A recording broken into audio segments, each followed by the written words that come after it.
In the wake of one of the most tumultuous years in crypto history, the conversations happening at Consensus 2023 have never been more timely and important. This April, CoinDesk is bringing together all sides of the crypto, blockchain, and Web3 community to find solutions to crypto's thorniest challenges and finally deliver on the technology's transformative potential. Join developers, investors, founders, brands, policymakers, and more in Austin, Texas, April 26th to 28th for Consensus 2023. Listeners of The Breakdown can take 15% off registration with code BREAKDOWN. Register now at consensus.coindesk.com and join CoinDesk at Consensus 2023.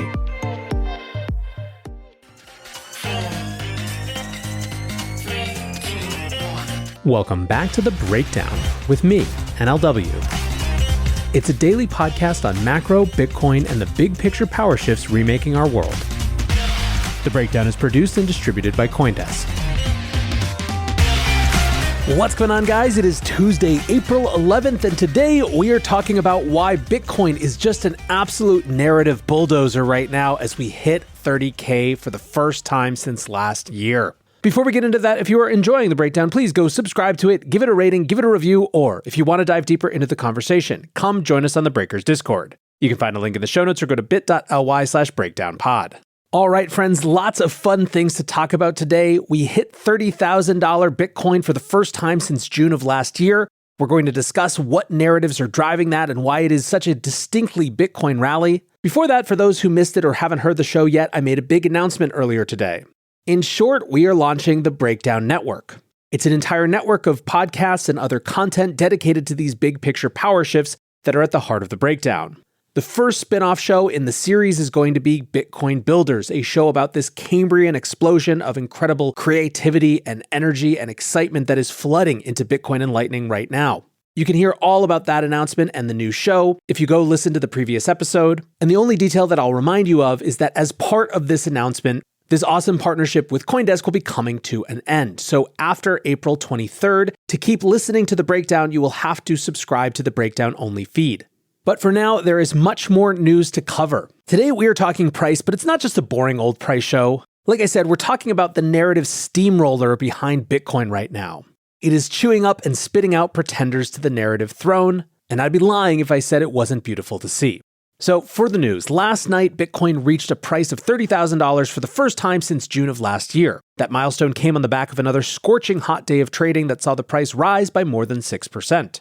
The broader context is that Bitcoin has quietly had one of its strongest periods in recent history to start the year. Bitcoin is up more than 80% since the beginning of January, recording the two strongest months since October 2021 in January and March. Even with a basically flat February, the first quarter of this year was the strongest 3-month stretch for Bitcoin since the opening quarter of 2021, which was of course when Elon Musk announced that Tesla had bought Bitcoin. This is also the first time that 3 months of gains have been strung together since that first quarter of 2021 as well. Of course, it is hard to know if this price action is the beginning of a new bull market or is simply a strong bear market rally. Bitcoin bull markets have in the past followed the halving, which occurs roughly every 4 years. In 2020, the bull market didn't get fully underway until 5 months after the halving. The 2024 halving is still more than a year away, but the class of market participant with eyes on Bitcoin has changed significantly over the last 3 years. It's entirely possible that investors in the space are generally more tuned into Bitcoin's cyclicality and are front-running that anticipated price action. But Bitcoin is also no stranger to face-shredding bear market rallies. In 2019, for example, the Bitcoin price ran up by more than 3x in the second quarter. It rose from around $4,000 per BTC to almost $14,000 in the space of 3 months before being cut in half to close that year. There were a number of different narratives floating around at that time.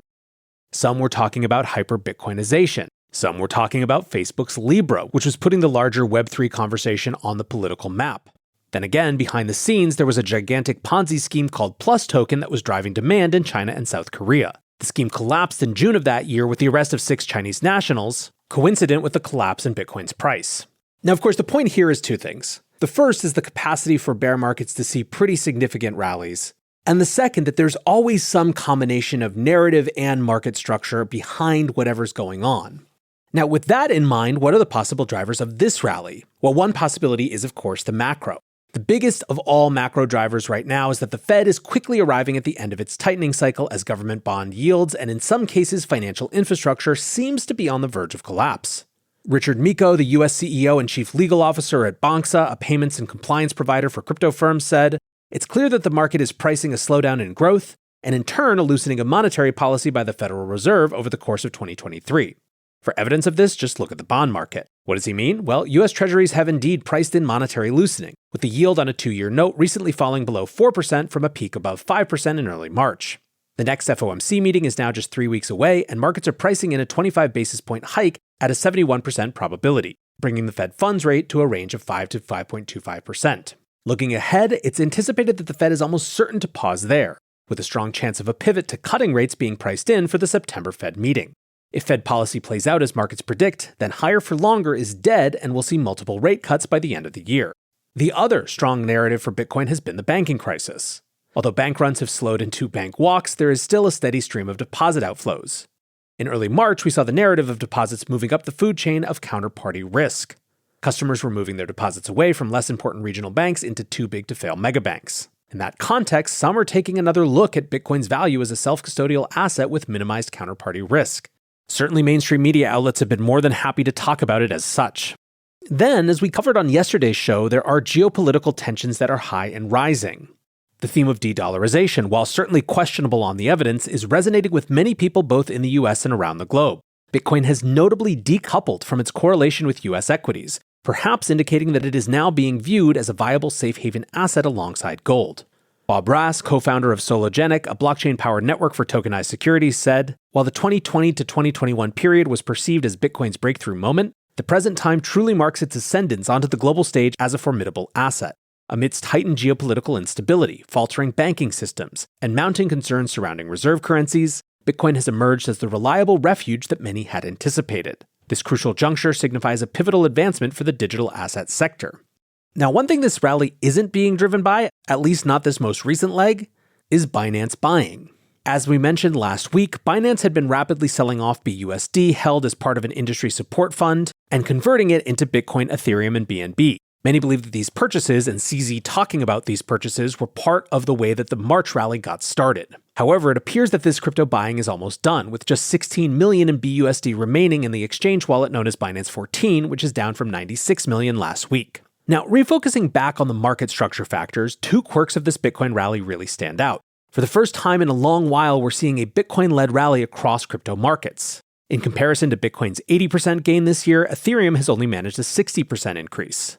Now, that's obviously still impressive, but kind of lackluster, given excitement building towards the Shanghai upgrade and the availability of staking withdrawals being introduced. For the long tail of alts, only 9 coins with a market cap above 1 billion have outperformed Bitcoin this year, with Solana being the only top 20 coin doing better than Bitcoin, chalking up a 117% return, with almost all of that outperformance coming in the first 2 weeks of the year. I think that one of the possible explanations for Solana outperforming is that many people just wrote it off as entirely dead after the collapse of FTX. Solana was seen by many as just another Sam coin. However, whatever your personal feelings around Solana are, it's been clear that there is still a passionate developer community that is building on that chain. And so it doesn't surprise me to see a bit more of a catch-up rally relative to its peers. Now, moving back to the larger Bitcoin rally, the second notable thing is that there is very little leverage being built up in the system. In other words, this rally appears to be driven by good old-fashioned spot Bitcoin purchases. According to data from Glassnode, the ratio between perpetual futures open interest and Bitcoin market cap is at its lowest level in around 12 months. Open interest collapsed following the failure of FTX, which was one of the largest venues for derivatives trading, but we're just not seeing traders seek out new platforms to lever up their positions on.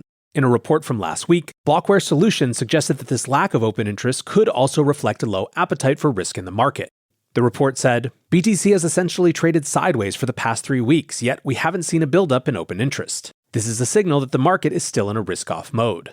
Checkmatey, the lead on-chain analyst at Glassnode, dived deep into the state of leverage in Bitcoin markets in a Twitter thread yesterday. During steep rallies, funding rates for perpetual futures positions often go positive, meaning that longs pay shorts a handsome interest rate for taking the other side of the trade. During the start of the 2021 bull market, funding rates were comfortably above 20% and hit a few peaks above 60% on an annualized basis. Currently, according to Glassnode data, funding rates sit at a paltry 2%, meaning there is no financial incentive to enter the market short to collect this premium. He noted that new leveraged open interest has mostly shown up in options markets, which have recently grown to an all-time high. He explains that a large amount of this speculation is going into longer-dated call options above a price of $50,000, which aren't likely to be realized and shouldn't impact spot prices significantly. In summary, he writes, I find it quite hard to argue that leverage is driving this rally and market. This feels and looks like spot-driven Bitcoin behavior. There will come a time when the leverage tail wags the dogs, but I do not believe it is now. Feels more like hated disbelief. Great phrase there. By the way, if you want to hear more from Checkmatey and Glassnode, keep an eye on the Bitcoin Builders feed, as there might be something that interests you later this week. Anyways, this lack of leverage trading is a stark contrast to the run-up in 2021, which featured insane leverage and giant liquidation waves. Monday night's price action, by comparison, saw around 145 million in short liquidations, which is less than a third the size of the largest liquidation day in January.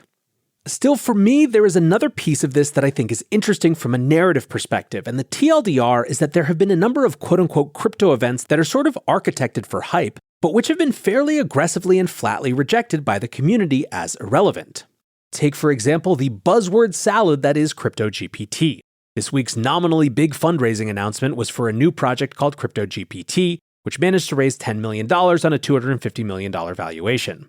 The specifics of the deal and the protocol are pretty unimportant for the purposes of this show, but there are so many red flags around this project. The funding round was led by a market maker that Twitter suggests no one has ever really heard of. The protocol itself reads like an exercise in cramming in as many buzzwords into a sentence as possible: zero knowledge, layer 2, AI assistant, etc., etc., etc. And what's more, the token for the project was launched back in March and formed part of a very frothy wave of blockchain AI projects. Still, what's notable is that in other years, people might have poured into this sort of hype. Instead, this time it was profoundly and immediately rejected on crypto Twitter as somewhere between vaporware and a scam. Users of the platform posted screenshots of the AI product explaining that it was in fact derived from OpenAI's GPT-3 system. Jason Yanowitz, the co-founder of Blockworks, posted a long thread looking through the team, marketing, and the product, summing up his findings as gut take: CryptoGPT is an outright scam. I wouldn't touch it with a 10-foot pole. Jill Gunter responded to Yanowitz's post saying, "Thank you for calling out it publicly. There is little incentive to do so, but it's important for the industry. Too few did this last cycle." So we've got, on the one hand, outright scam or seemingly outright scam rejected. Then there was the Arbitrum governance token launch. Arbitrum was one of the last ETH Layer 2s to not have a token. And so when they announced a token, it was the type of event that had juiced markets in the past. This time, however, something a little bit different happened. Taking the shine off of Arbitrum's much-anticipated airdrop, the newly formed governance community was kind of outraged over the last couple weeks as a proposal to distribute nearly 1 billion in tokens was put forward. The Arbitrum Foundation proposed to distribute tokens to a special grants program, as well as convert some into stablecoins to fund operations.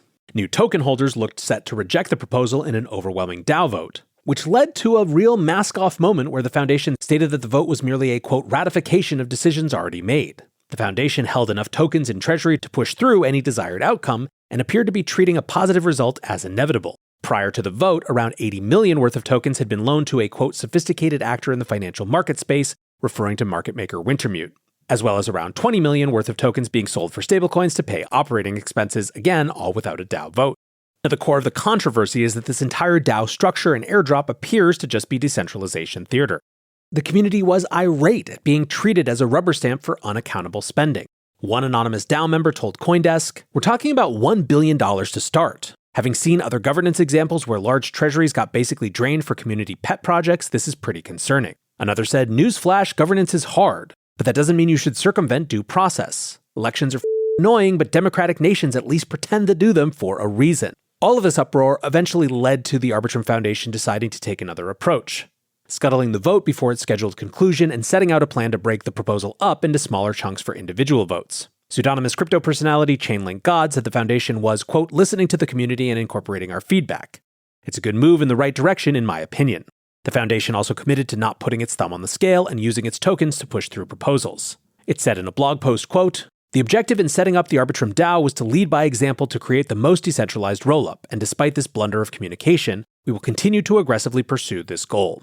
Not everyone super believed this explanation. Adam Cochran writes, "If the only value of your token is governance votes, including funding, then don't rug that. You've made your token worthless." Even more simply, Alex Kruger writes, "The Arbitrum Foundation thinks you are all idiots." Now, as for me, I have no dog in this fight. I hope that the foundation lives up to its promise of incredible decentralization. I think that would be good. For the purposes of this show, it's simply noteworthy that the sort of behavior that went on routinely in 2021 is just sort of beyond the pale now. It speaks to the idea that this community is not like some of the DeFi and DAO communities back then. Instead, it is a well-informed and pissed-off group of enthusiasts. Echoing this idea of who's still around is Based Carbon, who writes, "By the way, I met up with one of my normie friends today, dude who I was dying to talk to during the bull when he bought, etc., Doge and ADA at the tops, and I tried to chat a little about crypto with him and he showed zero interest. None. Just so you know where we're at in the cycle." So, let's take a step back and try to sum this all up. Here's one plausible mental model for market participants at this moment. Effectively, all the people who bought the top in 2021 have been washed out. All the macro LARPs and Wall Street tourists are gone, and the people who are left are either the people who were here in 2020 before all this run got started, or people who have held through 3AC and Celsius and the FTX hit and have come to their own conclusions and convictions. These are folks who don't care about Warren's crypto army. They don't care about a New York Times Enviro FUD article. They saw a ton of firms declare bankruptcy and they're not scared of the Winklevi handing Gemini $100 million. These people are, in other words, narrative proof. They're immune to FUD. Especially because they've been hearing the same FUD recycled for years. Everyone that was going to sell has sold. The traders that are left have survived some of the most volatile markets of this size that have ever existed, and got taught a pretty big lesson in risk management over the last year. These people are all seeing what Satoshi saw in 2008 play out in front of their eyes. The banking system is increasingly broken. The monetary system is unwell. And in the face of all of this, Bitcoin just keeps chugging along. At least that's how it looks to me. Who knows? I could be completely wrong. It could be, as some have suggested, just front-running the halving. There might be buyers that we haven't picked up on that are secretly tapping in behind the scenes. There's also the possibility that we're just resetting to where we were supposed to be if we hadn't had all these institutional failures and collapses last year. In other words, that prices were overly depressed relative to stock market peers and other asset groups, and that they're finally coming into equilibrium. No one knows for sure. Certainly I don't know for sure, but I will take a beautiful day of 30K, and I'm pretty sure you will too. Till tomorrow, guys, be safe and take care of each other. Peace.